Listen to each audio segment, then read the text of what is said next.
오늘 행복한 북콘서트는 어린이와 어른 모두를 위한 편안하고 선한 음악을 만드는 음악 듀오 솔솔의 무대로 시작하겠습니다.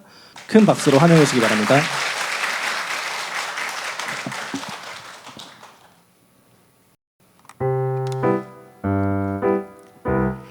걸어요 걸어요 뚜벅뚜벅 타박타박 걸어요 걸어요 걸어요 뚜벅뚜벅 타박타박 걸어요.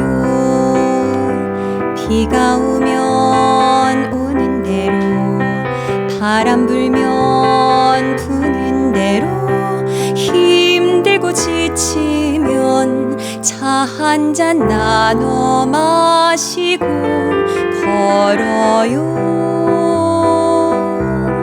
걸어요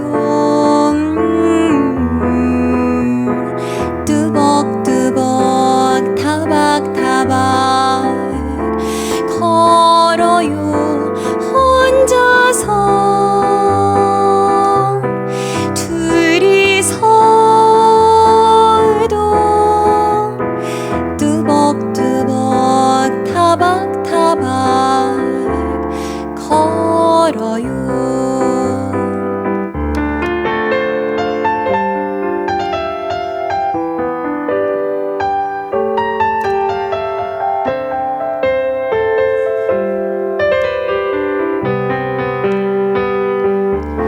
둘이서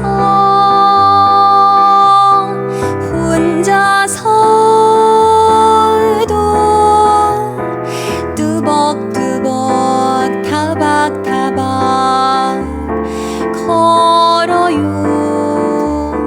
비가 오면 오는 대로 바람 불면 부는 대로 힘들고 지치면 차 한 잔 나눠 마시고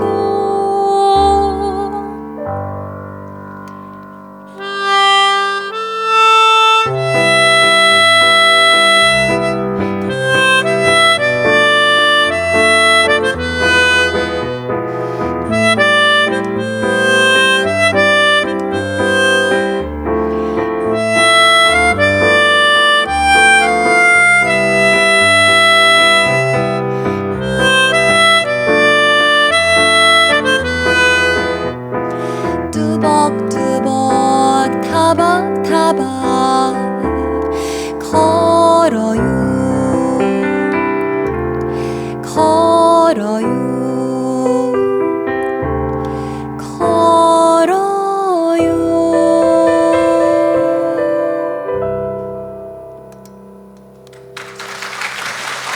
좋은 무대로 북콘서트를 열어주신 음악 듀오 솔솔의 조윤현님과 김여진님에게 다시 한번 큰 박수 부탁드리겠습니다.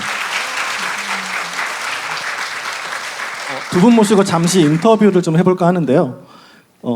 저는 북콘서트를 준비하면서 이 두 분의 음악을 처음 들었습니다. 그런데 들으면서 이 솔솔은 되게 편안한 음악을 하시는 분들이구나, 편안함을 주는 음악을 하시는 분들이구나 하는 생각이 들었는데요.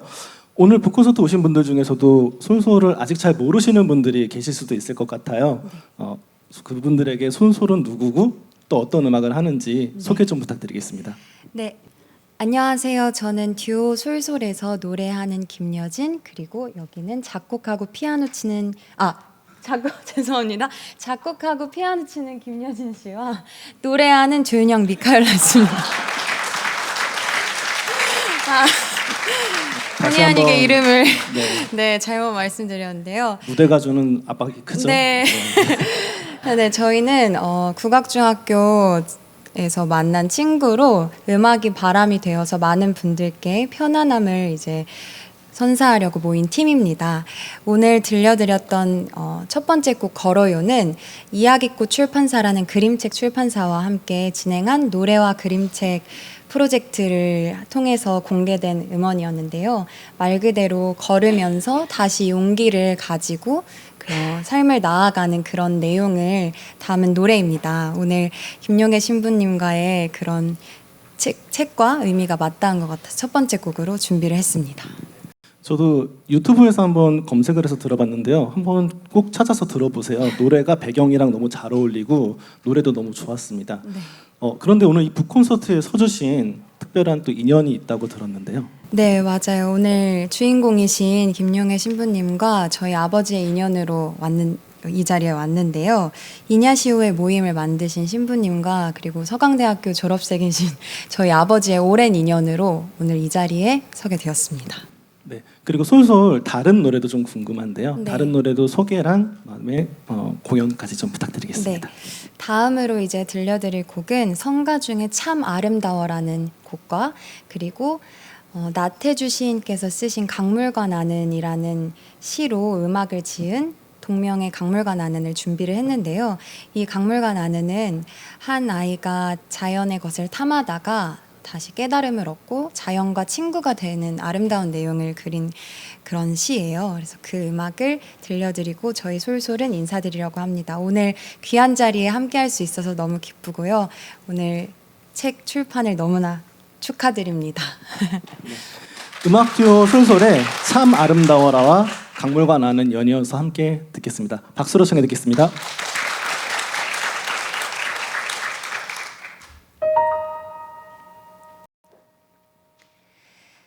참 아름다워라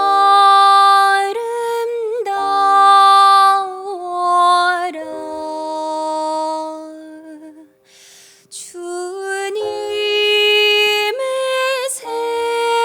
세계는 내 아버지 지신 그 솜씨 깊도다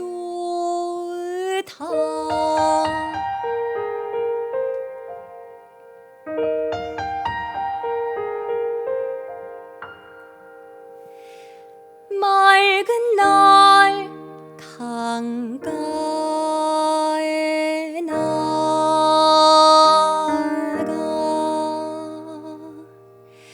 바가지로 강물에 비친 하늘 한 자락 떠올렸습니다.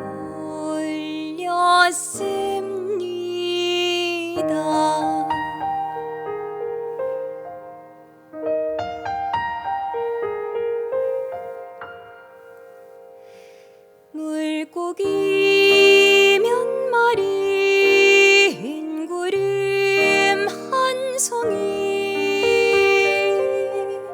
새소리도 몇움큼 건져 올렸습니다. 한참 동안 그것들을 가지고 돌아다가 생각해보니 아무래도 믿음이 서질 않았습니다.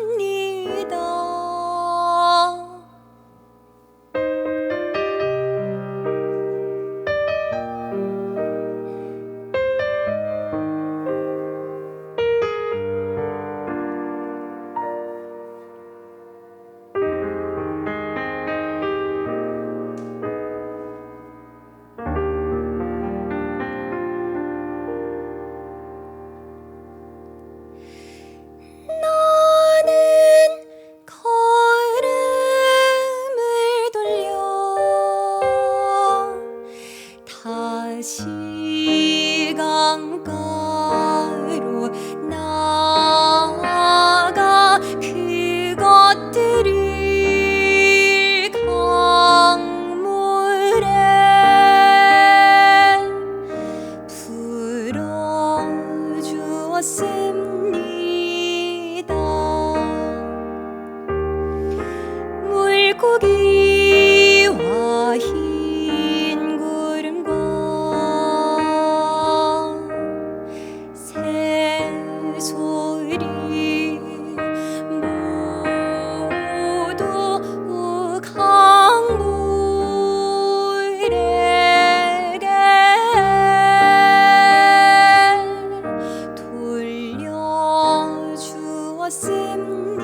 네, 멋진 무대로 북콘서트의 시작을 아름답게 열어주신 음악 듀오 솔솔에게 큰 박수 다시 한번 부탁드리겠습니다.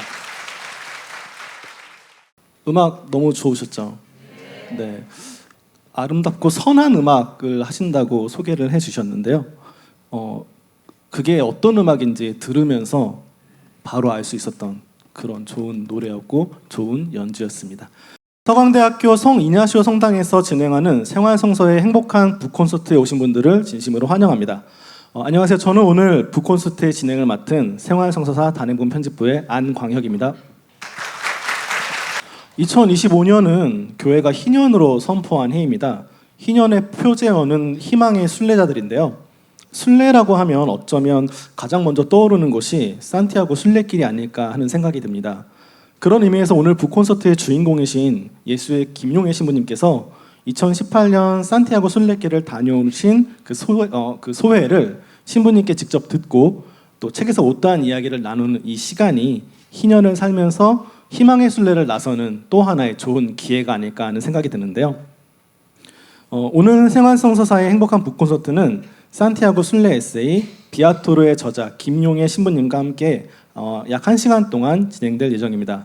김용혜 요셉 신부님은 1986년 한국예수회에 입회하셨고요. 2003년부터는 서강대학교 신학대학원에서 철학을 가르치셨고 신학대학원장 및 교목처장, 생명문화연구소장 등을 역임하셨으며 이번 학기에 정년퇴직을 앞두고 계십니다. 현재 푸르메 재단 이사로서도 봉사하고 계신데요. 오늘의 주인공이신 김용혜 신부님을 자리로 모시겠습니다. 큰 박수로 환영해 주시기 바랍니다. 네, 지금부터 북콘서트를 본격적으로 좀 시작을 해볼 건데요. 신부님 우선 저는 신부님 책 편집 작업을 제가 진행을 했었습니다. 담당 편집자였는데요. 신부님하고는 이제 메일하고 메시지만 그동안 계속 주고받았다가 오늘 이렇게 뜻깊은 북콘서트에서 신부님을 뵐 수 있어서 정말 반갑고 영광입니다. 네. 반갑습니다. 네. 이제 대학도 학기가 이제 끝난 시기잖아요. 한창 바쁘셨을 것 같은데 신부님 근황을 좀 소개해 주시겠어요? 네, 학기가 맞춰가는 무렵이기도 하고 제가 정년퇴직을 이제 8월에 하는 건데 일단 강의가 다 끝났으니까 마지막 끝나는 학기가 굉장히 바빴어요. 더군다나 이 책을 사실은 정년퇴임 기념으로 내기는 했지만 책을 내고 나니까 갑자기 작가가 된 거예요. 그냥 교수로 학자로만 생각을 했었는데 작가님이라고 부르기 시작을 하고 방송사에서 뭐 라디오 방송이나 또 지금 평화방송 TV에서도 의뢰가 들어왔는데 이걸 해야 될 것인지 말 것인지 고민거리가 생길 정도로 바빠졌습니다. 오늘 아침에 마지막 그 신학연구소 주최 희년 특집 우리는 무엇을 희망할 것인가라고 하는 주제로 학술대회가 있었는데 거기서도 하나 발표를 하고 바로 오후에 나왔습니다. 굉장히 바쁜 일정을 소화하고 있는 중입니다. 지금 앞서 신부님께서 지금 말씀해 주셨던 것처럼 이번 학기에 김용혜 신부님의 정년 퇴임이 있는 학기라고 합니다. 그동안 학교에서 후학을 위해 힘써주신 신부님을 위해 감사와 퇴임하신 이후의 삶을 응원하는 의미에서 우리 한번 큰 박수로 응원해드리면 어떨까요?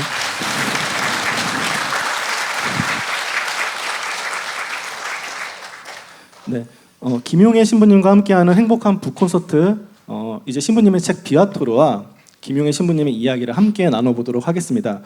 북콘서트를 준비하는 동안 독자분들께서 신부님과 책에 대한 궁금증들을 저희 생활성서사로 보내주셨어요. 그래서 오늘 북콘서트는 신부님의 이야기를 들으면서 그다음에 이후 독자분들의 질문에 대해서도 답변을 청해보는 그런 순서로 진행하겠습니다. 원래는 신부님 법학을 전공하셨다고 들었는데요. 철학이라는 학문을 선택하신 계기는 무엇인지 궁금하고요. 또 법학을 공부하셨을 때 그런 경험이 철학을 배우시고 가르치시는 또 탐구하시는 데 영향을 준 점이 있는지 좀 궁금합니다.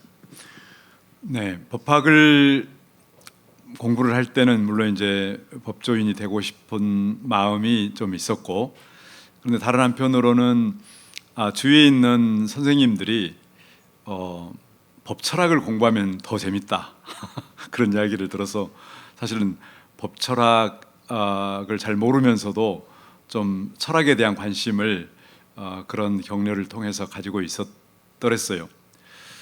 그런데 제가 79학번이니까 80년 강주 민주화 운동이 한참 벌어졌고, 아마 그 사건이 저를 이제 사제의 직으로 이끄는 성수의 계기가 됐을 뿐만이 아니라 이제 법학에서 좀 더 근원적인 철학의 문제를 접근할 수 있게 만들었던 것 같습니다.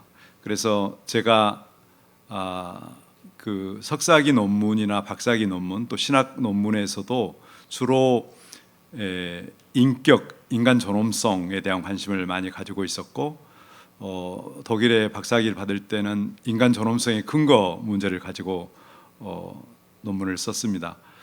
그래서 주로 이제 강의를 할 때에는 윤리학, 사회철학, 또 생태철학, 그다음에 신의 문제 이런 과목들을 가르쳤고, 제가 연구하는 데에 법학과 철학이 계속 맞물려서 좀 실천 철학이라고 할까요? 그런 점에 포커스를 맞춰서 연구를 해왔던 것 같습니다.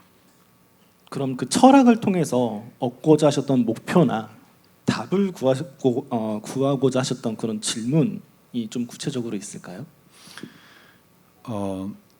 제가 이제 법학을 고시 공부를 하고 있는 중에 어느 날 굉장히 공허감이 들어서 공허한 마음으로 기숙사에 돌아왔는데 왜 그러한 공허함이 밀려왔는가 하고 생각하다가 이러한 일들이 한두 번이 아니고 가끔 찾아오는 그런 실존적 공허감, 진공 상태, 일기장을 이렇게 떠들어 보다가 깨달은 것이 제가 여전히 그 어떤 세속적인 욕망이라고 할까요? 그 현재를 담보 삼아서 미래를 위해서 모든 걸 투신해야 되는 그런 상태에 살았는데, 정말로 내가 원하는 것이 무엇인지 모르는 채 달려왔었거든요. 그때 그 질문이 그러면서도 굉장히 서글픈 생각이 들었어요. 왜냐하면 광주 민주화 운동으로 돌아가신 선배님들도 있고 친구들도 있고 그런 상태였는데, 그런 어떤 자각이 들면서 한참 개인적으로 혼자 울다가 하느님께 그런 그 질문을 받게 된 것 같아요. 어떤 질문이냐면, 도대체 하느님이 계신다면 내가 하느님을 잘 알지 못하고서도 행복할 수 있겠는가? 그런 질문이었어요. 그런 목소리가 내 마음 안에서 들렸고, 그 다음부터 나의 삶은 완전히 바뀌어진 거였거든요. 그 다음에 이제 카톨릭 농민회나 그야말로 민중 속에 뛰어드는 어떤 삶도 생각해 봤었고, 또 교구 신부님, 우리 대학생 지도 신부님도 만나고, 그런 가운데 이제 성소가 예수의 성소의 길을 찾게 됐었습니다. 그래서 저의 질문, 그러니까 하느님이 존재하신다면 그분의 뜻을 알지 못하고 행복할 수 없다라고 하는 것은 결국은 개인의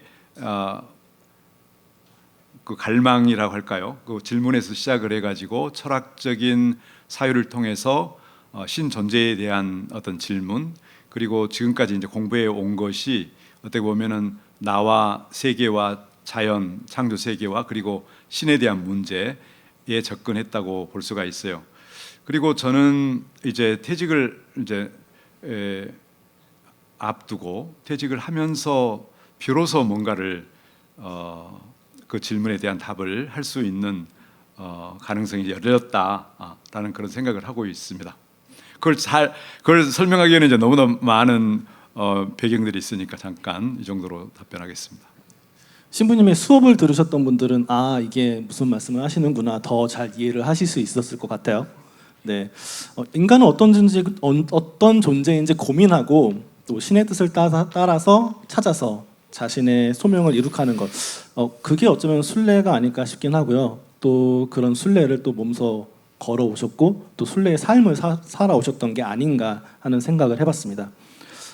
책에서도 다뤄주셨는데요. 이 책의 제목이기도 한 비아토르의 의미에 대해서 이 자리에 오신 분들께 간단히 소개를 좀 해주신다면요. 네. 비아 하면은 이제 길이라는 뜻이에요. 근데 길 토르 해가지고 이제 길 위에 있는 사람, 순례하는 사람, 변화되어가는 사람, 이제 이런 의미인데 순례자라는 의미도 있어요. 순례자도 낯선 곳으로 장소를 이동하는 사람이고, 저는 이 책에서 장소적 이동뿐만이 아니라 자기 내면으로, 자기 시면으로 자기를 찾기 위한 어떤 여정도 하나의 순례의 과정으로 봤고, 그런데 사실은 우리 우주 안에 찰나적으로 사는 우리 모든 존재가, 여기에 있는 꽃도 마찬가지고 나무들도 그렇고, 우리가 점심 식사 다들 하셨죠? 뭐 쌀도 밀도 모든 것이 다 순례하는 과정이에요. 그래서 저는 피레네 산맥을 넘으면서도 그 산도 순례자였다라는 생각, 돌들도 물길 따라서 순례하고 있었던 것, 돌을 보면서도, 그래서 사실은 우주 안에 있는 모든 존재가 순례자들이에요. 그러면서 타자를 만나고 타자와 섞이고 상호작용을 해나가는 과정이다. 왜 하느님은, 창조주는 그렇게 세상을 만들었을까? 그리고 그 종착점은 어딜까? 이제 이런 질문을 던져볼 수가 있겠죠. 비아토르는 길을 걷는 사람, 지금도 계속 길을 걷는 사람이에요. 네. 어떻게 보면 저희 모두가 다 길을 걷는 사람이죠. 다 길을 걸어서 여기까지 오셨잖아요. 그렇죠? 근데 그것뿐만 아니라 길 위에 있는 세상의 모든 존재가 다 순례자라는 말씀이 약간 뭐랄까요? 목 뒤를 쭈뼛거리게 하는, 약간 소름이 돋게 하는 그런 설명이셨던 것 같아요. 그러면 우리 모두 혹은 우리 주변에 있는 모든 것들이 전부 다 순례자라고 한다면 또 그런 것들을 어떻게 우리가 대해야 하는지에 대해서도 좀 더 고민을 해볼 수 있지 않을까라는 생각이 들었습니다. 제가 이 책을 하면서 신부님을 뵙게 되면 꼭 한번 여쭙고 싶었던 게 있었어요. 네. 산티아고로 떠나시는 여정부터가 참 순탄치 않으셨잖아요. 네. 출발하실 때는 모스크바행 항공기가 지연이 됐고요. 그 여파로 마드리드 가는 항공기를 놓치셨어요. 그리고 또 비행기가 하필이면 다음 날 출발하는 거라서 하루 모스크바에서 묵으셔야 됐는데 다음 날 핸드폰 충전기를 또 잃어버리셨습니다. 그래서 여차여차해서 어렵사리 마드리드에 도착했는데 이제는 그렇죠. 여권이 없어지셨어요. 네. 그때 신부님 어떤 기분이셨는지가 궁금합니다. 네, 흔히 일어날 수 있는 일이죠. 뭐 물론 그때 상황은 굉장히 당황스러운 일인데, 근데 모두가 준비하지 않는 채 순례를 떠나요. 물론 준비를 했다고는 하지만 거기에 적응해 나가는 과정에서 엄청난 시행착오를 겪게 되는 거죠. 혼자, 그리고 모스크바를 경유하는 비행기, 좀 싼 비행기여가지고 그걸 탔는데, 모스크바에서 하룻밤 자게 된 것도 예상치 못한 일이었죠. 바로 그날 밤에 마드리드로 떠나야 되는데 늦게 착륙한 바람에 다 붙들어 놓고 오늘 공항 옆에 있는 호텔에 자고 내일 아침 새벽에 일찍 떠나게 됩니다 라고 이제 이야기 들었을 때 황당하잖아요. 그런데 충분히 그럴 수도 있겠다. 우리가 살다 보면 그런 지연되는 상황들이 있는 거죠.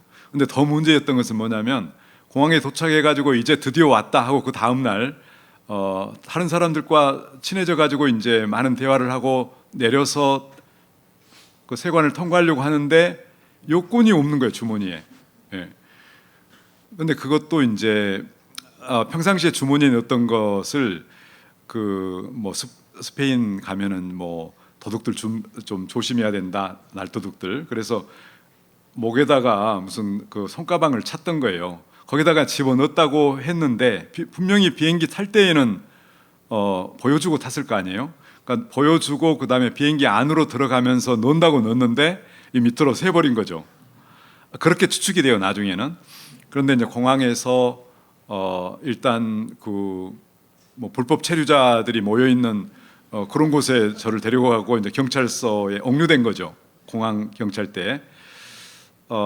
그러면서 이제 적어도 한국 영사관 대사관에 연락 좀 취해달라 하고 이제 제가 직접 전화를 하게 됐어요.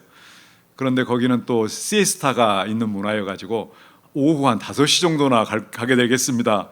이제 특별 요건을 만들어 가지고 오는데도, 근데 그 사이에 그 억류된 사람들에게 최소한 먹을 것이라든지 좀 쉴 수 있는 공간이 됐거든요. 그래서 그걸 먹으면서 옆에 있는 남미에서 온 많은 이주민들, 이민으로 올려다가 이제 잡힌 사람들, 불법 체류자들, 뭐 이런 분들이요. 다음 비행기로 이제 보낼 사람들 속에 섞여서 이런저런 질문을 하면서 만날 기회가 됐었죠. 제가 언제 그런 사람들을 만나볼 수 있겠어요.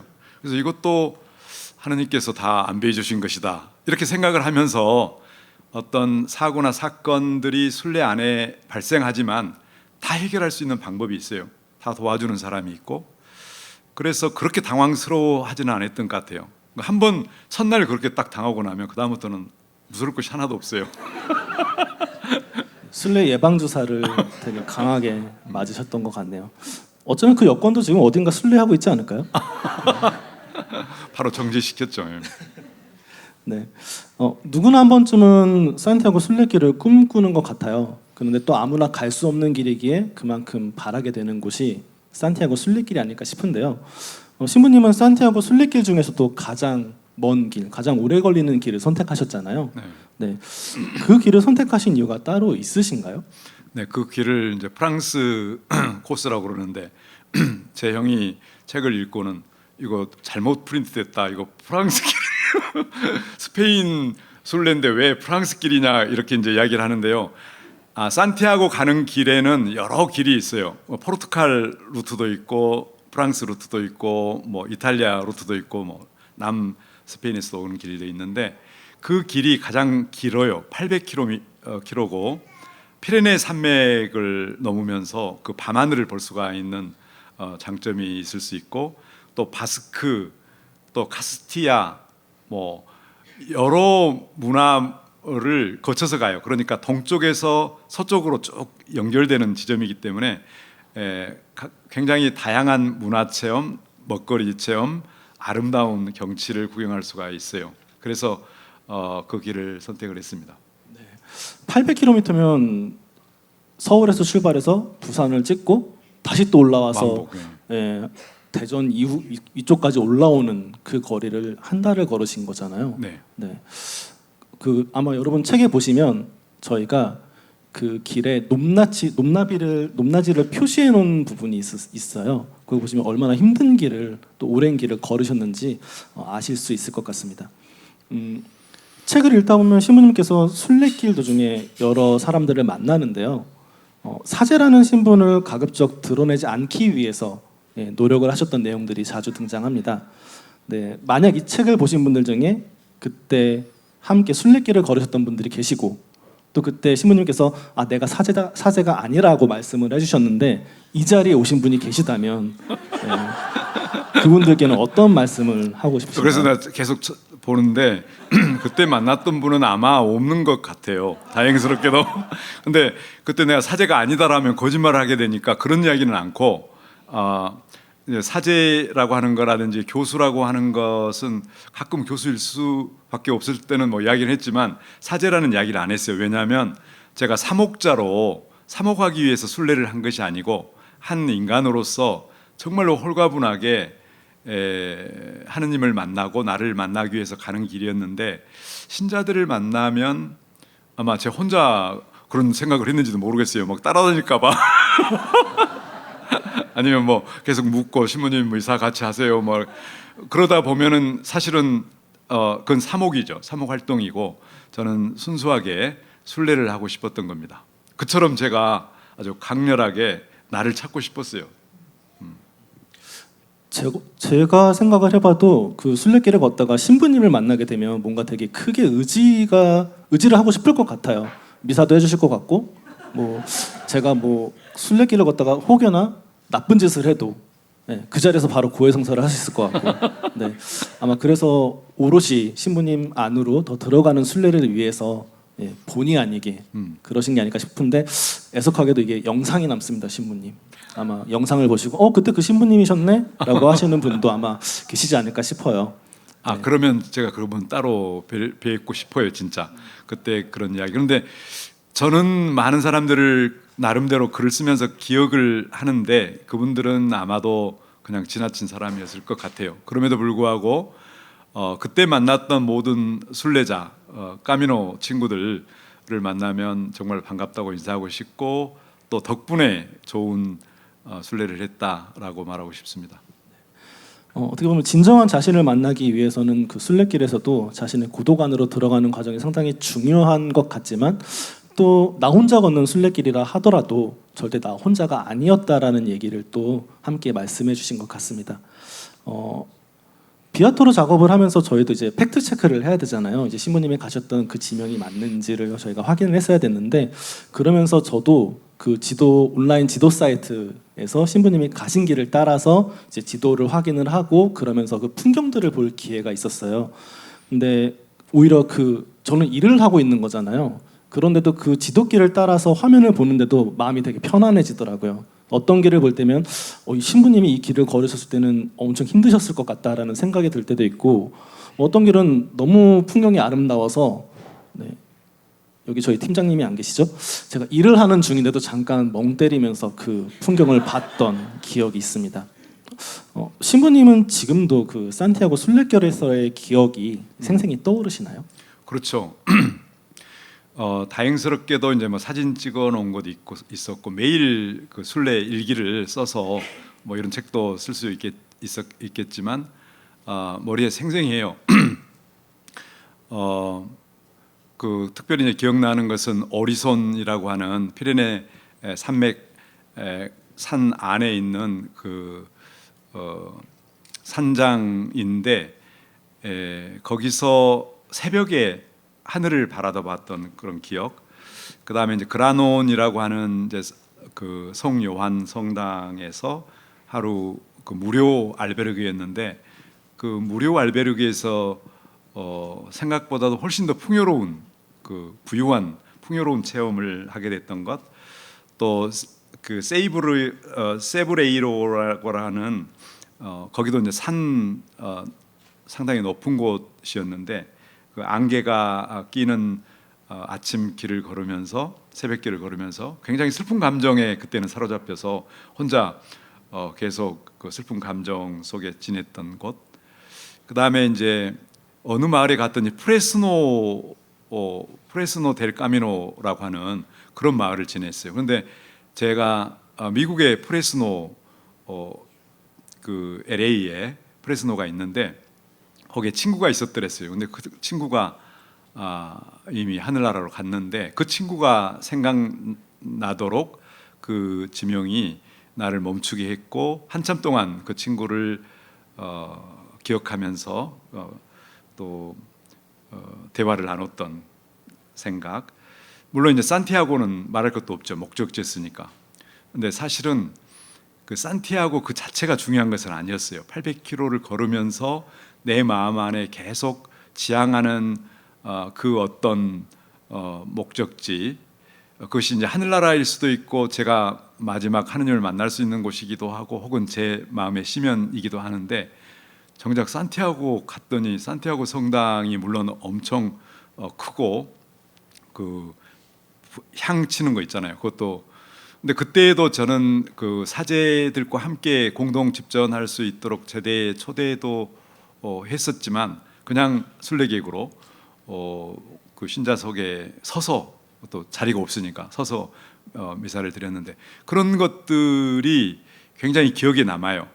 그러나 어떤 면에서 산티아고에 갔더니 산티아고는 보이지 않더라라고 하는 이제 그런 글도 좀 남겼었는데, 사실은 그래요. 우리가 이상적으로 갖는 것과 실제하고 그렇게 차이가 있는 것이죠. 마지막으로는 이제 묵시아라고 하는 대서양 그 서쪽 땅끝 마을이라고 할 수가 있겠죠. 거기에서 나중에 이제 좀 제가 더 소개를 하겠습니다만은 그 바다의 엄청난 기운을 느꼈더랬습니다. 순례길 산티아고 다녀오신 분들도 아마 꽤 많으실 것 같아요. 근데 다녀오지 않으셨다 하더라도 신부님의 이렇게 말씀을 듣고 그리고 책을 읽으면서 한번 그 길을 상상해 보시는 것만으로도 저는 좀 더 깊은 감동을 느끼지 않을까라는 생각이 들었습니다. 어떻게 보면 좀 질문 자체가 좀 어설펐다라고 할까요? 어느 것 하나 인상적이지 않은 그런 날들, 그런 시간들이 없었을 것 같아요. 그래서 그 먼 길을 오롯이 자신의 성찰을 위해서 걷는 순간이잖아요. 또 그런 순간이 또 어떻게 인상적이지 않을 수 있을까라는 생각도 질문하면서 좀 들었습니다. 그리고 신부님의 이 말씀이 오히려 더 이제 순례길에 대해서 더 궁금하게 하고 더 가고 싶게 해주시는 것 같아요. 네. 책 말미 글을 마치면서 보면은 신부님께서 이제 산티아고 순례길을 마치시고 한번 몸살을 크게 앓으셨잖아요. 네. 네. 그 힘들었던 순례길을 산티아고 길이 아니라면 혹시 가고 싶은 곳이 또 있으신가요? 이스라엘 성지는 한번 다녀왔어요. 에집트에서부터 시작을 해서 이제 모세 40년 광야 생활 가나안으로 들어가는 그 여정이 있잖아요. 거기 따라서 예루살렘 성지는 그리고 이제 이스라엘 성지는 갔다 왔는데 바오로의 그 선교 여행을 따라서 한번 걷고 싶어요. 그런데 아마도 거기에서는 계속 걸어서 순례를 할 수 있을지 그건 좀 의문이에요. 그런 이야기를 못 들어봤거든요. 뭐 순례객들이 잠잘 수 있는 곳이 아니고 거의 뭐 사막화되어 있고 또 뭐랄까 그리스도교 지역이 아니니까 좀 위험하기도 하고 뭐 그런데 그럼에도 불구하고 바오로 사도의 그 소아시아 그리고 그리스로 연결되는 그 성지를 꼭 가보고 싶은 생각이 있습니다. 네. 언제가 될지 모르겠지만 신부님께서 바오로 사도의 순례길을 걸으셨던 내용을 가지고 또 이렇게 북콘서트를 하면 어떨까 하는 생각을 해봤습니다. 좋죠. 네, 그때도 여권 잘 챙기셔야 됩니다, 신부님. 네. 그래서 저는 이렇게 신부님의 얘기를 들으면서 저도 산티아고 순례길을 되게 가보고 싶어하는 사람 중에 한 명이거든요. 그래서 이렇게 얘기를 들으면 그 갈증이 어느 정도 해소가 될 줄 알았는데 오히려 더 가고 싶어지는 마음이 더 커지네요. 네, 언젠가는 꼭 가보도록 하겠습니다.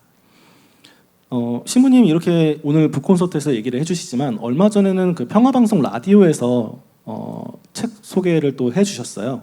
네, 그 방송을 이렇게 들으면서 든 생각인데 신부님 목소리가 참 좋으시죠? 네, 아니신가 봐요. 네, 저는 되게 좋게 느껴졌습니다. 네, 그래서 책 내용의 일부를 저자이신 신부님의 목소리로 좀 듣는 시간을 청해 보려고 하는데요. 신부님께서 여기 오신 분들과 함께 나누고 싶으신 내용은 어느 부분이었나요?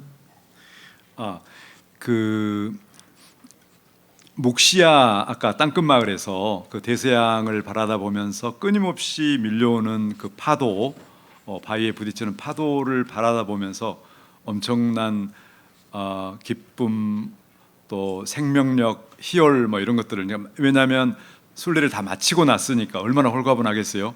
근데 그 바닷물이 계속 저에게 뭔가 이야기하는 것 같아가지고 그 구절을 읽어드릴까 합니다. 네, 신부님 부탁드리겠습니다. 촤알싹 촤알싹 촤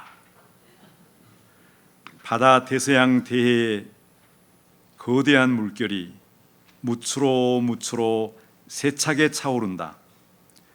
마치 무체 생명을 힘차게 떠밀어 지지하듯 이 거대한 물이 구름을 만들고 비를 만들어 생명을 키우는구나. 이 생명의 물이 생명체 안에 힘차게 흘러 영양분을 섭취하게 하고 신진대사를 일으키는 길이 되는구나.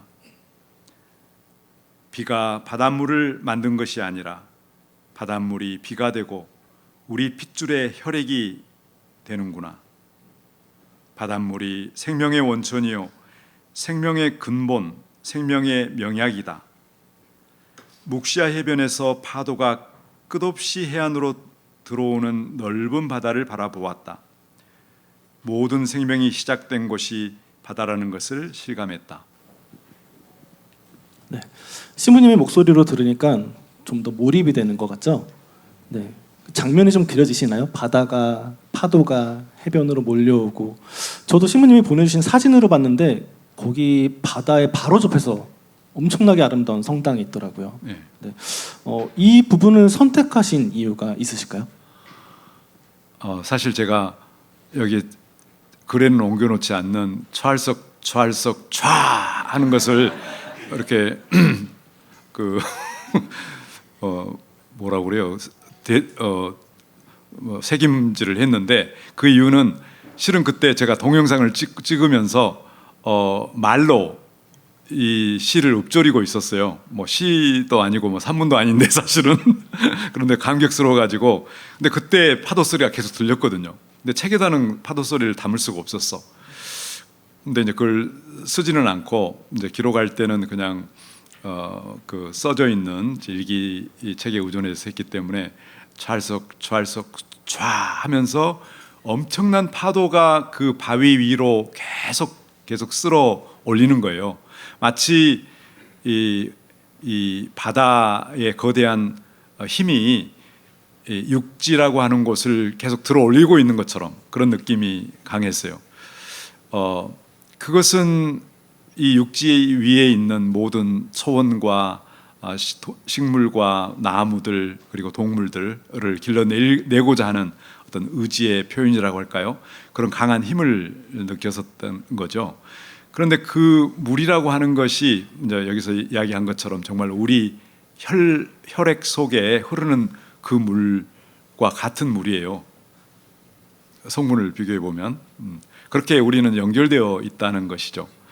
자연 안에 있고 자연과 함께 있고 그래서 우리 지구 온난화 문제가 심각해져서 종이 멸종해 가고 있고 우리 인간들도 계속 그 살아가는 생존이 그 침탈당할 수 있는 위협을 받고 있잖아요.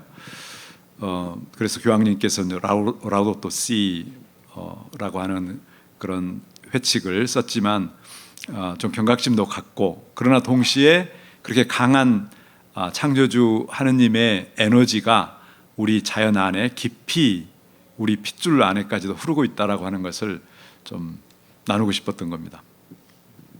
네, 지금 말씀해 주셨던 것처럼 오늘도 날씨가 좀 그렇게 좋지 않죠. 그리고 장마가 점점 더 빨라진다고도 하는데 이런 지구 온난화가 인간에게 미치는 영향들에 대해서도 우리가 그걸 막기 위해 또 일상생활에서 무엇 할 수 있는지도 좀 고민해 볼 수 있는 거기까지도 생각해 주게 하는 그런 낭독이 아니었나 싶습니다.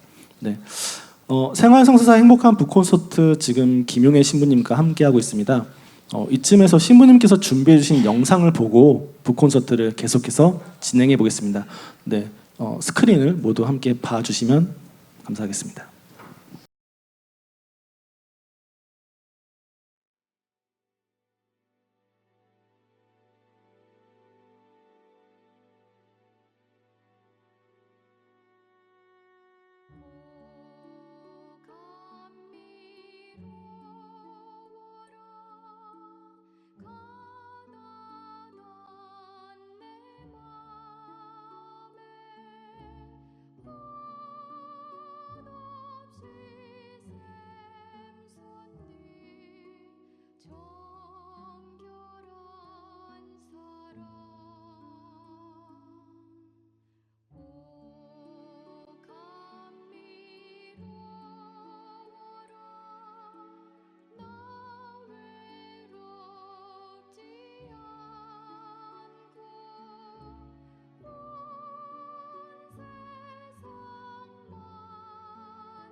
저 하늘의 별들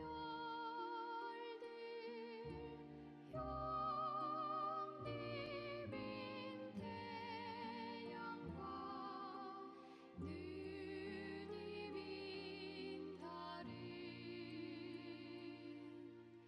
오 아름다워라 어머니신 땅과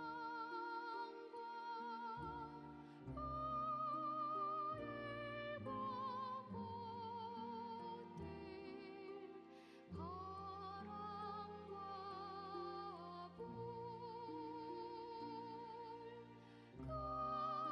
꽃들 바람과 불 끝까지 생명 적시는 물결 이 모든 신비가 주 찬미 찬미로 사랑의 내 주님을 노래 부른다.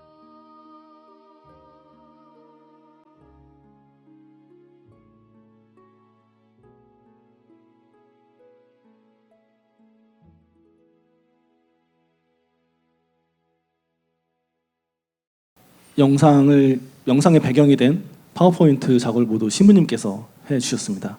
네. 마지막에 혹시 묵시아 사진 보셨나요? 네. 신부님께서 읽어주신 시 느낌이 좀 오시나요? 네. 네.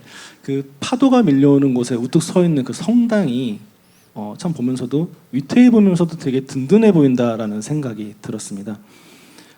신부님께서 그 책에 해주셨던 말씀 중에 피레네 산맥을 넘어가다가 만난 그 바스크 청년과의 대화에서 어디서 왔느냐가 중요한 것이 아니라 어디로 갈 것인가가 더 중요하다라고 했던 그 청년의 대답이 상당히 인상 깊었는데요. 신부님은 이 순례 이전과 그 이후가 어떻게 달라지셨나요? 이 질문에 이제 가장 감동 깊은 장면이 어디였고 그것이 나에게 미친 영향이 뭐였는가라고 질문을 돌려서 받을 수 있을 것 같아요. 그라논이라고 하는 아까 조금 언급을 했습니다마는 그 무료 숙소 알베르그 그리고 뭐 약간의 액자 안에 있는 그 말라 빠진 발들 봤잖아요, 그죠? 그게 이제 순례자들의 발인데 그 순례자들 발이 있는 그림 주위에 주님 해가 저물었고 날이 어두워졌으니 저와 함께 머무르십시오. 저희와 함께 머무르십시오라고 하는 그 복음 말씀이 엠마오로 가는 제자들이 부활하신 예수님을 초대하는 장면이잖아요. 그게 이제 그 발 주위에 쓰여 있었던 거예요. 그걸 해석하고 난 다음에 굉장히 마음이 뭉클해졌어요. 저는 계속해서 그 내가 지었던 행위나 죄나 뭐 어두움이나 이런 것들을 다 바라다 보면서 갔는데 주님 오늘 저희와 함께 머무르십시오라고 초대받은 느낌이 강하게 들었는데 물론 거기서 이제 그 자원봉사를 하는 호세라고 하는 호세 루이스라고 하는 그 친구들이 뭐 이태리 스페인 친구들이었는데 이 집은 바로 여러분들을 위한 집입니다 하고 내놓은 거예요. 그다음에 제가 그 사진 옆에는 그냥 매트리스 한 장씩만 주는 거예요. 뭐 남자든 여자든 다 그 매트리스 한 장에서 자는 거예요. 한 방에서 또 다른 방이 하나 있었고. 그런데 그 집에서 내가 정말로 초대를 받았다라는 느낌을 강하게 받았던 것은 뭐냐면 무료 알베르그니까 전날 다녀갔던 사람들이 이제 기부금으로 조금씩 돈을 내요. 그러면 그걸 모아가지고 그 다음날 오는 사람들을 위해서 식사를 준비하는데 아니 어떤 곳에서 식사를 했던 것보다 더 알찬 그러니까 샐러드 싱싱한 샐러드 있잖아요. 그 샐러드를 마음껏 먹을 수 있도록 크게 이렇게 차려져 있었고, 그다음에 스파게티, 그리고 이제 디저트로 뭐 요구르트나 뭐 오렌지 같은 거 있었어요. 그러니까 단순했지만 굉장히 건강식이었고 굉장히 풍요롭게 느껴졌던 거예요. 근데 그 알베르기는 또 특징이 있는데, 다른 데는 순례자들이 가면은 순례자 요건에다가 스탬프를 찍어줘요, 도장을. 그래서 몇 월 며칠에 여기를 다녀갔다, 또 그 다음 알베르기에서 또 찍어주고, 그러면 이 사람이 순례자라는 것이 증명이 되니까 순례자들이 머무는 집에 싸게 잠을 잘 수가 있어요. 뭐 되게 15,000원이나 2만 원이면은 충분히 이 잠을 얻을 수, 침대 하나 얻을 수 있단 말이에요. 물론 이제 같이 뭐 같은 홀에서 자기도 하고 그러지만, 그런데 거기는 스탬프를 찍어주지 않는 거예요. 스탬프를 찍으려면은 밖에 나가서 무슨 바에 가서 찍으라고 그래요. 왜 안 찍어주는지는 나중에 알게 될 것이다. 식사 후에 이제 식사를 준비할 때도 순례자들과 자원봉사들이 함께 식사 준비를 하고, 저는 거기에 참가하지 않았지만 이제 식사할 때부터 이제 나타났죠. 저는 설거지 당번으로 내가 가려고. 그런데 다 모여가지고 식사하는데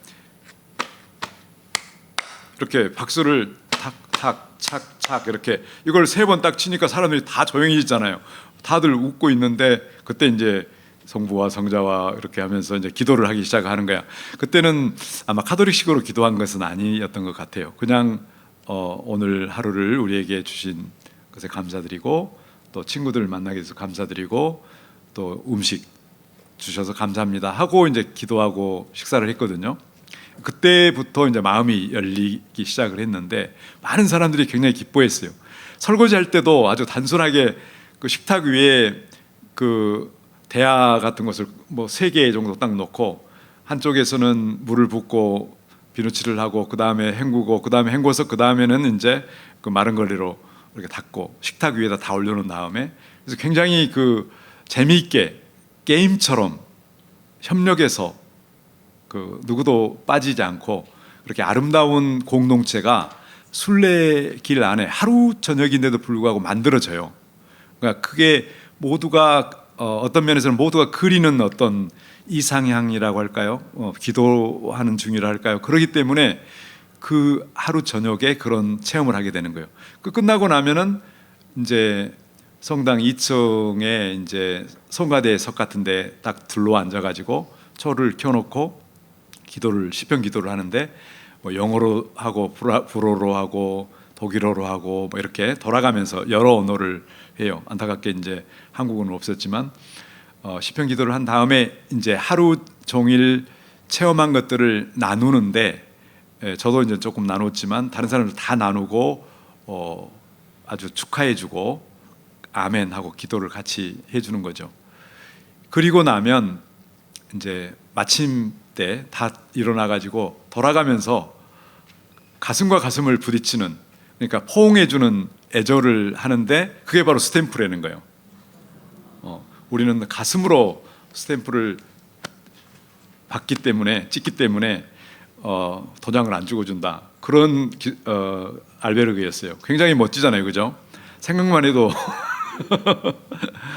그런데 이제 그곳에 제가 초대한 한국인 분이 있었어요. 그래서 그런데 이제 조금 나이가 드신 분과 또 젊은 여성이었는데, 그분들은 이제 한국에서도 길을 계속 걷는 그런 동호회 회원들이었고, 그래서 이제 어느 지역에서 다 만나기로 되어 있지만 이제 둘이 셋이 이렇게 같이 짝을 지어가지고 가는 거예요. 그런데 그분들은 매트리스 한 장 나오는 거 보고 너무 불편할 것 같아서 죄송합니다, 우리는 다른 데 가야 되겠습니다 하고 가버린 거예요. 혼자 저는 이제 혼자 남겨진 거죠, 한국 사람으로서는. 그러다가 이제 또 독일 그 엘리사벳이라고 하는, 아까 사진에서도 나왔는데 그 엘리사벳이라고 하는 분이 오늘 뭐 55km를 걸어왔대요. 밤 좀 저녁 늦게 왔어. 그런데 갑자기 그 호세가 독일어를 할 수 있는 사람이 있느냐고, 뭐 사람들 우리 순례자들 방에 와가지고 묻길래 내가 독일어를 할 줄 안다.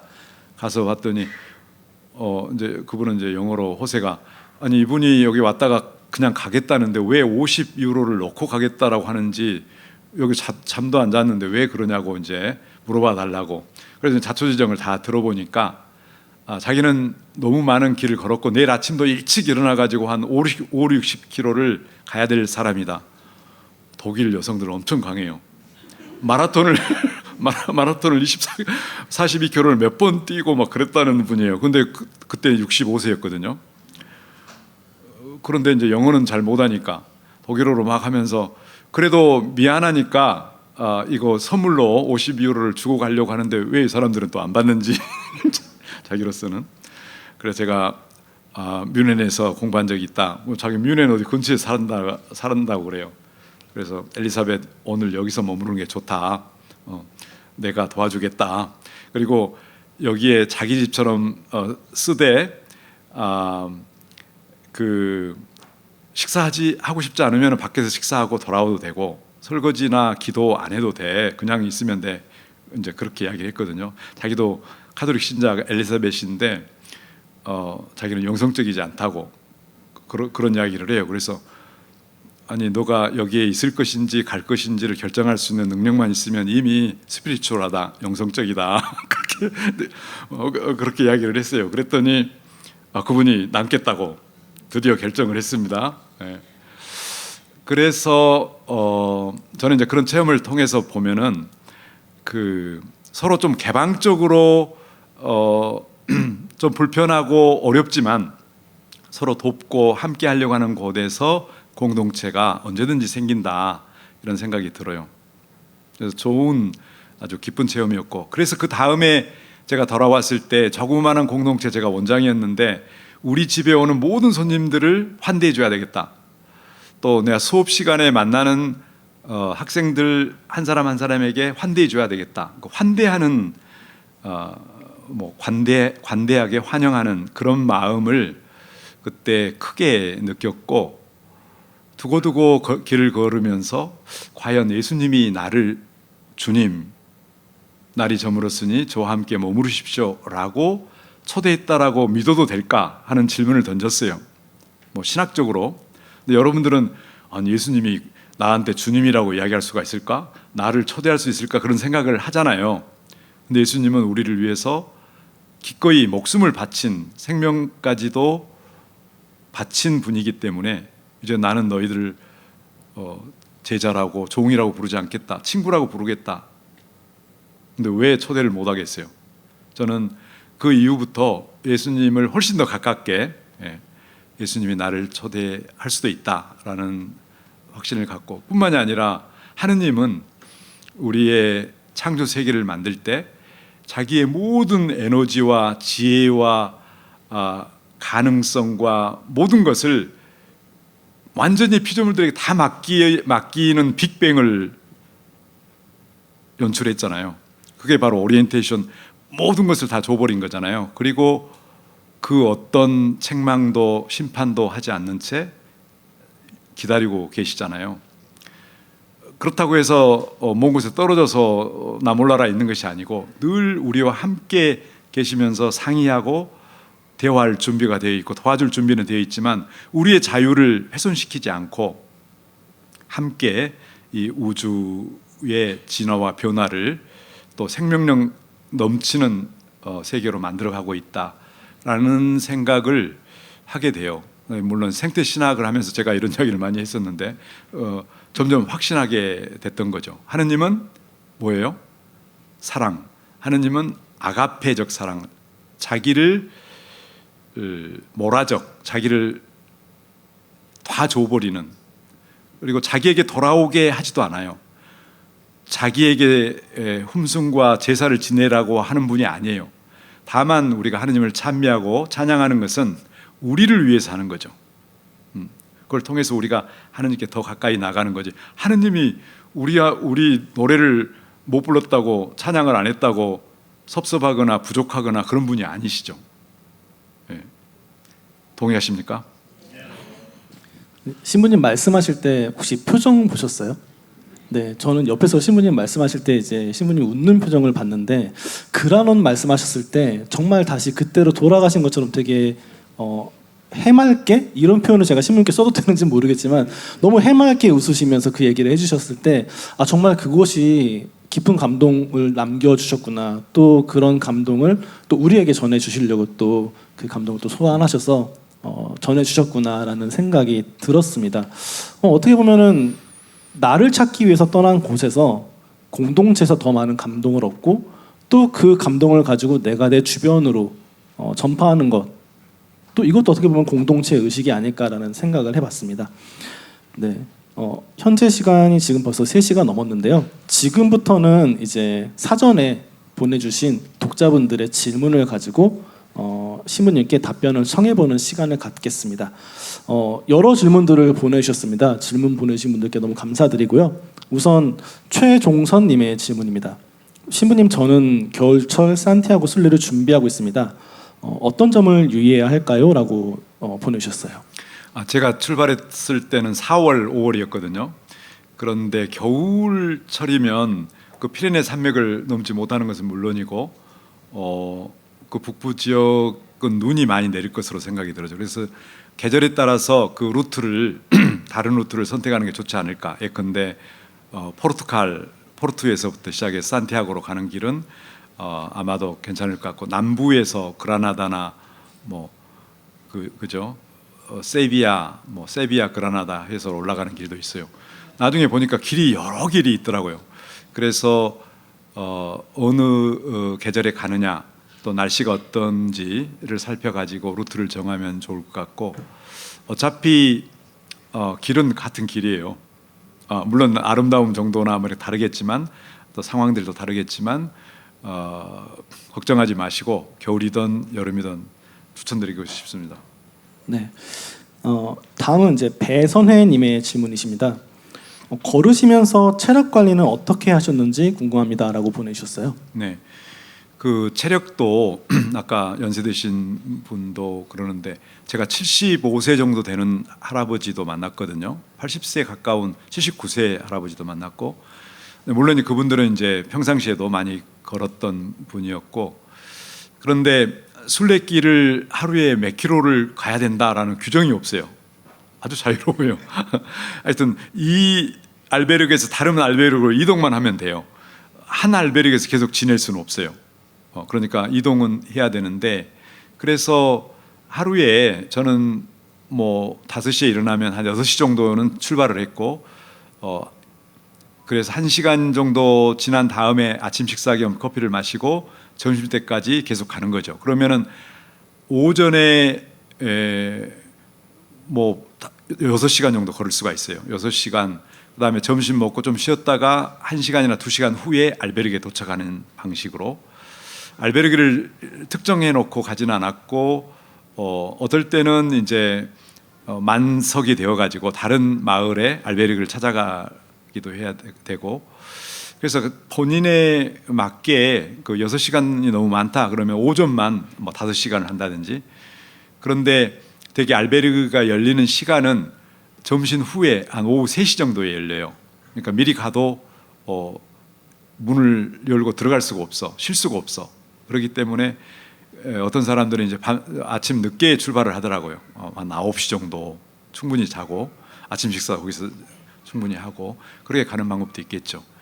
그리고 점점 이렇게 가다 보면 저는 1시간에 한 5km 정도, 50분에 5km 가고 한 10분 정도 쉬고 가고 했는데, 자기 그 체력에 맞게 점점 리듬이 만들어져 나가요. 그러니까 체력 안배라든지 특별히 걱정할 것 없고, 가다 보면 길이 생기고 또 자기의 리듬이 만들어진다.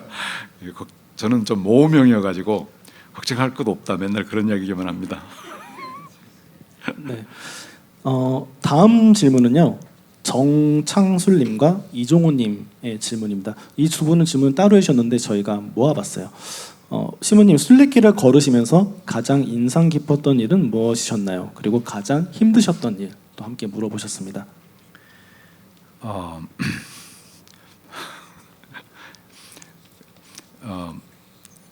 가장 인상 깊었던 일은 아까도 좀 이야기를 했지만 순례객들 간에 두세 사람이 가면서도 서로 격려하고 부온 까미노 이렇게 좋은 여행이 되기를 이런 말들을 스페인어지만 여러분들이 이제 자주 듣게 되면 그냥 나와요. 그렇게 서로 격려하는 것이 굉장히 아름답게 느껴지고 이제 뭐 물집이 생긴다든지 아니면 알베르기를 찾아가려고 했는데 오나는 알베르기를 놓치고 다 차서 그 다음 마을로 가야 된다든지 이제 이럴 때는 좀 힘들어요. 그리고 이제 한 방에서 잠을 자는데 뭐 늦게까지 좀 떠드는 사람 때문에 잠을 못 자고 젊은이들은 개념 없이 뭐 남녀가 와가지고 좀 그 애정 행각도 좀 불상스럽게 하는데 그럴 때 좀 약간 화도 나고 그런데 어떻게 보면 또 그들은 그들 나름대로 굉장히 중요한 시간들을 보내고 있으니까 그럴 때 어떻게 할 건가 뭐 안대를 가지고 간다 뭐 귀마개를 한다 또 물집 안 잡히기 위해서 양말을 두 켤레 내지는 뭐 비누칠을 해가지고 신는다 뭐 등등 이런 방법들은 많아요. 저한테 그런 걸 다 질문하지 마시고 네. 각자 맞는 방법이 또 있겠죠. 또 요즘은 또 카페나 블로그에서 워낙 정보들이 많이 올라 있으니까요. 잘 알아보시고 가시면 더 많은 감동을 얻으실 수 있지 않을까 싶습니다. 네. 시간 관계상 좀 질문을 건너뛰는 것도 있다는 점 좀 양해 부탁드리겠습니다. 다음도 이제 두 분의 질문을 저희가 모아봤습니다. 김희선님은 신부님이 순례길에서 비우신 것과 채우신 것은 무엇인지 궁금합니다라고 남겨주셨고요. 그러시면서 60세인 제가 순례길을 갈 수 있는 용기를 청합니다라고 보내주셨어요. 최정희님은 일상에서 망설이기만 하다가 늘 놓치고 마는 제게 조언을 부탁드립니다라고 질문 남겨주셨습니다. 네. 사실 그 순례 이제 교황님의 희망의 순례, 희망은 우리를 실망시키지 않는다라고 하는 그 회치 칙서에도 그런 이야기가 나왔는데 실제로 걷는 것은 필요해요. 실제로 성지를 방문하고 내 두 발로 걸어가는 것 자체가 기도예요.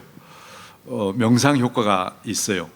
그래서 계속 걸으면 걸을수록 걸음이 축적되면 될수록 자기 내면으로 더 깊이 들어가게 되고 더 비워져요.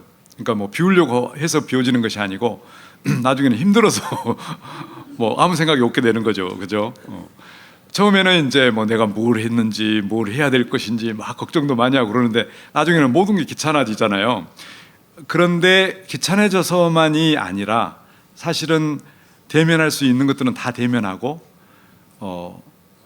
기억 있는 것들, 그 다음에 이제 자기 무의식 속에 있는 것들이 꿈에서 의미 있게 떠오르는 경우가 많아요. 그러면 이제 저는 꿈에 대해서 기록하고 그랬는데, 근데 꿈도 이제 별로 안 꿔져요, 나중에는. 그런데 어떨 때 감정이 아주 슬픈 감정이 있다거나 아주 기쁜 감정이 올라온다거나 이제 그런 것도 생겨요. 이것도 전부 뭐라 할까요? 필요한 대화는 하지만 어떤 기도와 또 침묵 속에 계속 걸어가니까 점점 비워지기도 하고 동시에 뭔가 떠오르는 것도 있게 되고 채우려고 해서 채우는 것이 아니고, 예, 그죠? 채워지는 것은 뭐냐면 잔잔하게 고요하게 내가 침잠되어 가고 있다라고 하는 거라든지 아니면 좀 더 개방적으로 사람들에게 자연스럽게 접근할 수 있고 감사로운 마음이 계속 일어난다든지 이런 것이 어떻게 보면 채워진다라고 할 수가 있는데 채우려고 해서 채워지는 것은 아니죠. 그래서 순례 자체가 주는 그 은혜가 상당히 큽니다.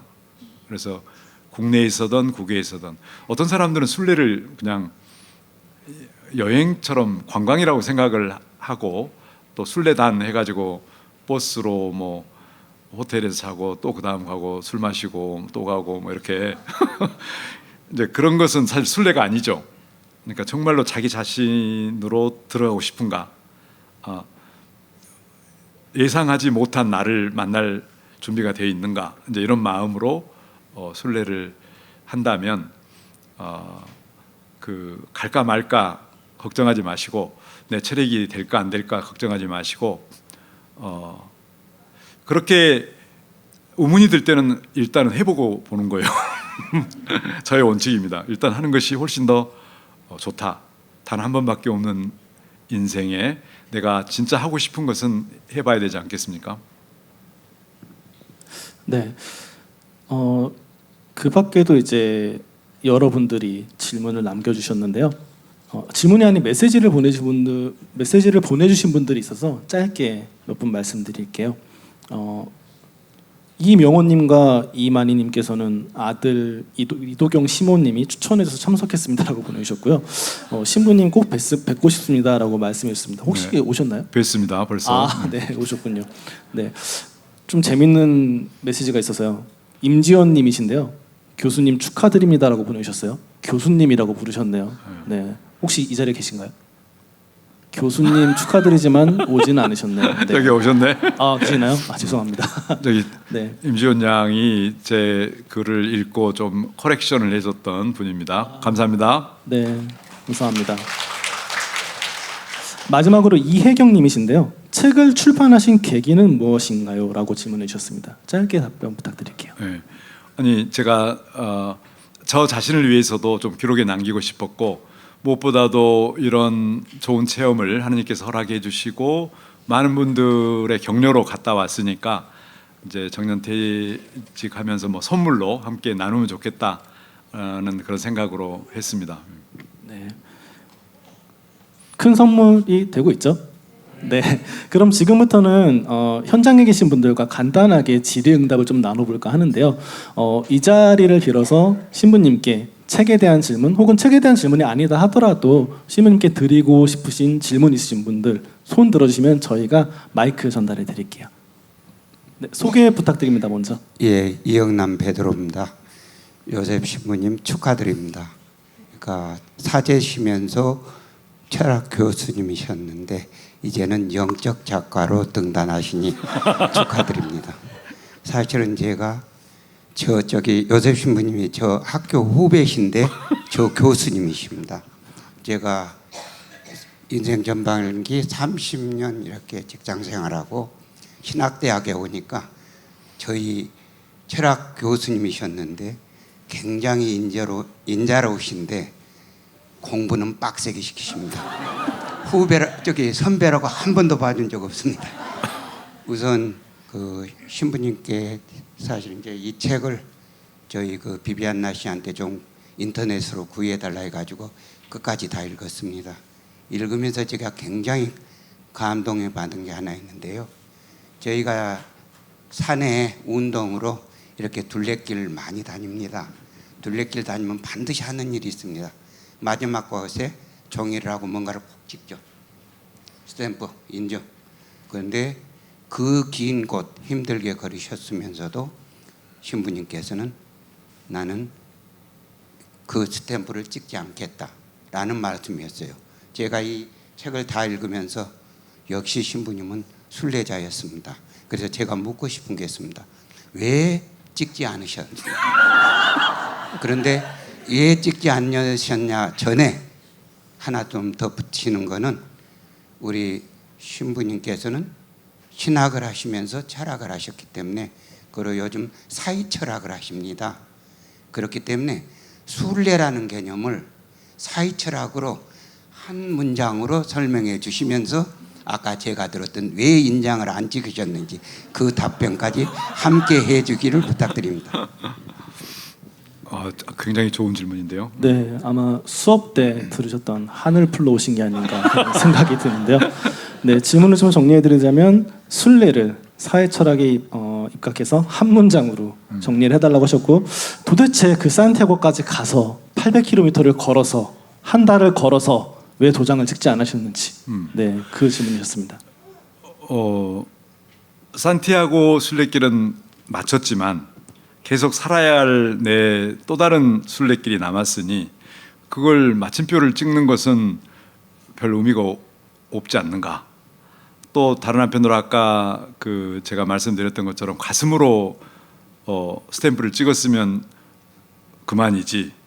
그것을 그 도장을 찍기 위해서 좀 그 수수료를 내야 되거든요. 20유로인가? 뭐 그렇게 하고 그걸 굳이 길을 또 2시간 정도 서야 돼요. 사람들은 그 기념하는 것 그것을 이제 남기려고 남에게 보여주려고 하는 건데 그것은 나는 그 유용으로 가지고 있는 것보다는 이미 내 마음속에 있는 것으로 족하다라는 생각을 이미 한 거죠. 순례는 사이라고 하는 거 between이에요. between 영어로 between. 그러니까 between이라고 하는 것은 좀 과정이고 좀 도상에 있다는 이야기고 완성되지 않았다. 출발할 때도 내가 누군지도 모르는 채 출발을 했고 그 다음에 끝날 때도 모르는 채 끝날 수도 있어요. 그럼에도 불구하고 우리가 왜 존재했고 사라지는지 이 질문은 결국은 우주의 신비로 남길 수도 있지만 우리는 하느님을 믿는다면 하느님께 다시 돌아간다고 생각할 수가 있잖아요. 그런 의미에서 도상에 있는 존재, 사이 존재다. 우리 모두가 순례자다. 이런 이야기를 드리고 싶습니다. 네. 답변이 잘 되셨나요? 네. 신부님께서 하신 그 책에서도 그렇고 오늘 이 자리에서도 해주신 얘기 중에 보시면 저는 개인적으로 사람에 대한 얘기를 상당히 많이 하시는구나라는 생각이 들었어요. 이 사람이 모인 곳이 또 사회잖아요. 그러면서 또 결국은 공동체에 대한 이야기로 모든 이야기들이 이제 집중이 돼서 우리가 흔히 나 혼자 산다고 생각하기 쉬운데 절대 그런 게 아니구나라는 그런 가르침과 또 교훈, 감동을 주시는 것 같습니다. 또 다른 질문 있으신 분 계신가요? 예, 신부님 축하합니다.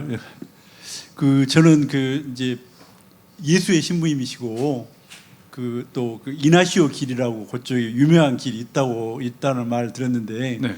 처음에 그 책을 제가 보고는 혹시 그 길을 걸으시지 않았는가라고 했는데 그냥 네. 프랑스 길을 걸으시더라고요. 그래서 네. 혹시 그 길을 조금 아시면 좀 설명 좀 해주시고 그쪽 그 길이 있다고 제가 들었습니다. 들기는. 그 성 이냐시오는 이제 로율라니까 마드리드에서 근데 걷기에는 좀 부적절하죠. 그러나 부분 버스를 타고 가다가 로율라에서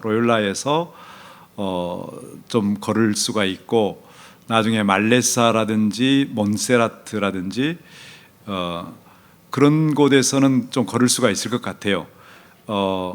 이제 거기는 이제 버스로 이동하는 곳이고 제가 순례하는 동안에 팜플로나에서 쌍구에사로 버스를 타고 가서 쌍구에사에서 프란시스코 사비에르라고 하는 프란시스코 하비에르 성의 예수원이기 때문에 거기를 방문한 적이 있었어요. 거기는 이제 또 그 교황님의 순례길이라고 해가지고 요한 바로 2세가 거기를 순례를 했다고 그래요. 한 10km 한 20km 되는 10km죠. 10km 되는 곳인데 쌍구에서부터 그 프란시스코 하비에르 성 그 길을 갔다 오면서 많은 생각을 했습니다. 예. 프란시스코 하비에르는 그 성에 한 19살 정도 되는 나이에 프랑스로 유학을 떠났는데 이제 나중에 이냐시오 성인을 만나서 파리에서 그 같이 서원을 하고 예수님이 된 다음에는 다시는 자기 고향으로 돌아가지 못한 채 동양의 선교사로 파견됐고 예수회가 창설되기 전 1539년에 동양에 벌써 출발을 했어요. 그래서 인도에 도착하고 말레이 반도를 통해 가지고 일본에 들어갔고 나중에 이제 중국 선교를 앞두고 이제 열병으로 돌아가셨는데 그 프란시스코 하비에르 성인을 많이 생각했어요. 근데 저는 이제 갈 길이 멀어서 거기 하룻밤 자고 가라고 하는 예수원들이 있었고 뭐 점심을 식사를 같이 하자고 그랬는데 저는 이제 그 싸온 빵을 가지고 있었기 때문에 가면서 이제 식사하면 되고 또 팜플로나로 급히 나와야 되는 그 버스 시간도 있고 그래서 들리지를 못했어요. 그러니까 제가 그렇게 그런데 이제 두고두고 그 미안한 거야. 프란스코 하베르 성인한테 너가 나하고 친하지 않기 때문에 우리 집에 왔는데 들리지도 않고 그냥 갔구나 하는 말을 듣는 것 같아요. 그래서 팜플로나에 돌아온 다음에 그 예수의 공동체를 찾았죠. 단 한 번. 근데 사실 그 순례 루트에 예수의 집들이 많은데 한 번도 들어간 적이 없었고 프란스코 하비에르 때문에 이제 그때 팜플로나에 하루 거기에 머물렀고 이제 발이 굉장히 부르터 있어가지고 좀 치료하고 떠났던 거예요. 아마 그런 체험들 때문에 아까 그라논에서 그 환대받는 그런 체험을 했지 않았는가? 뭐 그런 생각도 들어요. 감사합니다. 네, 시간이 벌써 죄송합니다. 지금 한 분만 더 들어볼까요? 한 분만. 네, 저는 목삼동 성당 신자입니다. 신부님 아까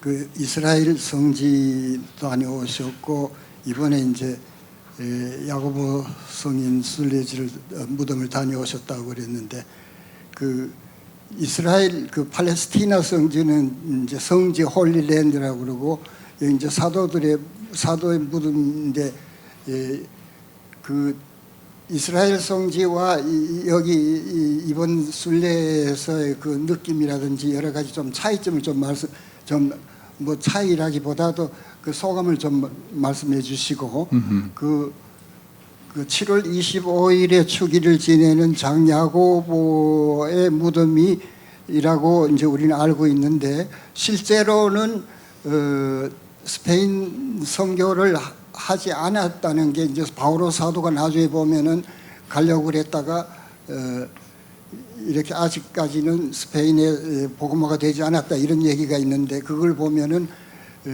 나중에 시신만 옮겨졌다고 그런데 그 저는 가보지 않았기 때문에 잘 모르는데 이 순례지에 대해서 조금 상식적인 설명도 좀 해주시면 고맙겠습니다.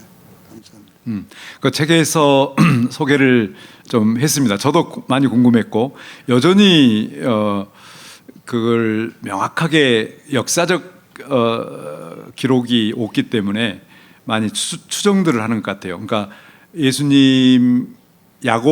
예수님의 그 애제자였던 요한과 야고보 형제, 그 야고보 큰 야고보라고 그러죠. 그 야고보의 시신을 산티아고에서 발견됐다라고 이야기를 하는 거죠. 그런데 야고보 성인이 그 서쪽으로 자기는 선교하러 간다라고 떠났고 스페인 어디 그 동쪽 바르셀로나 근처에 착륙해서 선교 활동을 했는데 그렇게 성공적이지 못하고 사람들과 잘 소통이 안 되고 그래가지고 돌아왔어요. 돌아와서 에루살렘에서 그 순교를 당해요. 야고보 성인이 제일 먼저 순교를 당하는 성인이었어요. 그래서 제자들이 야고보의 그런 뜻을 살려서 서쪽 땅 끝까지 선교하겠다라고 하는 그 원의를 살려서 거기에 무덤을 만들어 주자라고 배를 타고 가다가 풍랑을 만나 가지고 난파가 됐는데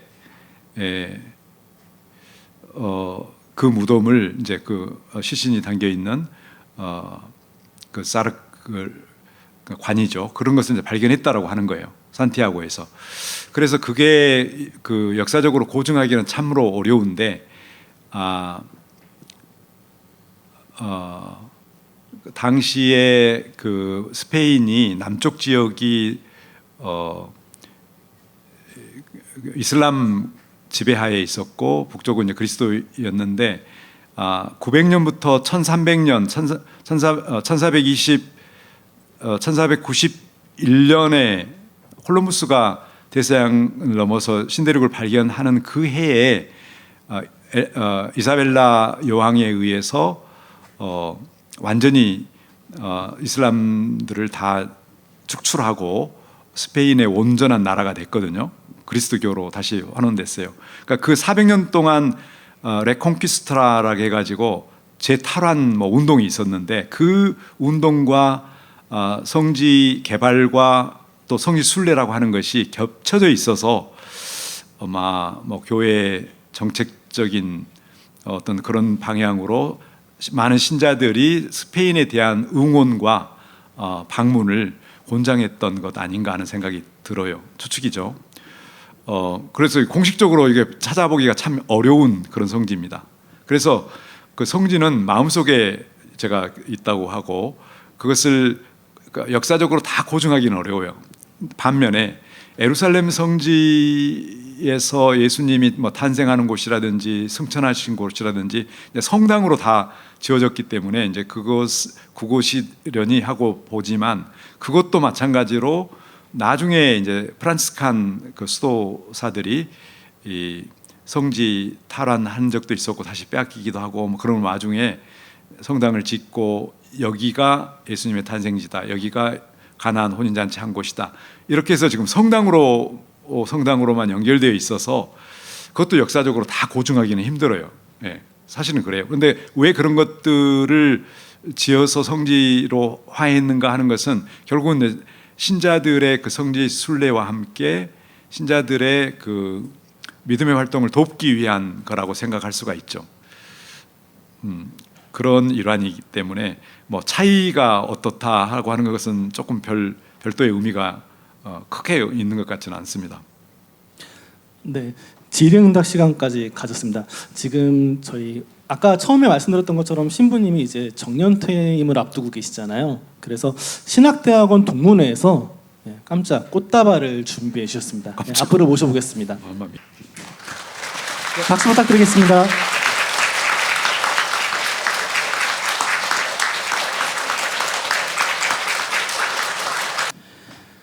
네, 이렇게 김용혜 신부님과 함께한 비아토르 행복한 북콘서트 질의응답 시간까지 모두 마쳤습니다.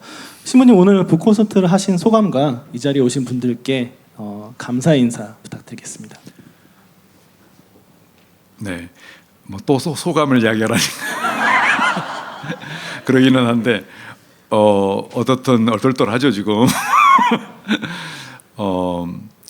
여기에는 제 가족들도 있고 조카 손자들도 와 있는 것 같고 초등학교 친구들, 고등학교 친구들, 대학 친구들, 또 우리 서강대학에서 만난 제자들, 또 이냐시오회 회원들, 또 여러 본당에서 생활성사와 함께 늘 하시는 분들 굉장히 다양하게 다채롭게 와 계십니다. 그래서 너무 감사하고 사실은 죽기 전에 이런 자리를 내가 또 만들 수 있을까 하는 생각이 들 정도로 감사드립니다. 우리는 100년 전에 이 땅에 없었고 또 100년 후까지도 살 자격이 없죠. 사실은 잘 자신이 없어요. 그런데 지금 이렇게 함께 있다는 것이 기적 아닙니까? 또 오늘 이렇게 함께 있다는 것은 더 큰 기적 같고 사실은 매일매일이 기적이에요. 내가 오리손에서 체험했던 것은 뭐였냐면 그 별빛이 1억 광년에 떨어진 별빛도 나에게 오고 있었고 100년, 100광년 떨어진 곳에서도 와 있었고 근데 나에게 비치는 그 찬란한 하늘은 지금 1억 년 전의 것인지 38억 년 전의 것인지 138억 년인지 아니면 1년 전의 것인지 이게 모든 게 다 합쳐져 있잖아요. 모든 우주의 역사가 한순간에 펼쳐지고 있다는 사실, 우리 자신을 또 찰나에 살지만 우주의 역사를 담고 있고 우리 안에는 지구 안에서 발견되는 원소의 99%는 다 우리 몸 안에 있어요. 납도 있고 은도 있고 금도 있고 알죠? 우리 몸 안에 다 있어요. 수은도 있고 그러죠. 그래서 사실은 우리가 각자가 다 한 사람의 우주다 이렇게 이제 표현하는 분들도 있거든요. 우주와 우주가 만나서 이루는 이 창조의 세계. 너무나 신비스럽고 경이롭습니다. 오늘 여러분들과 함께해서 대단히 감사합니다. 긴 시간 수고해주신 김용혜 신부님께 큰 박수 부탁드리겠습니다.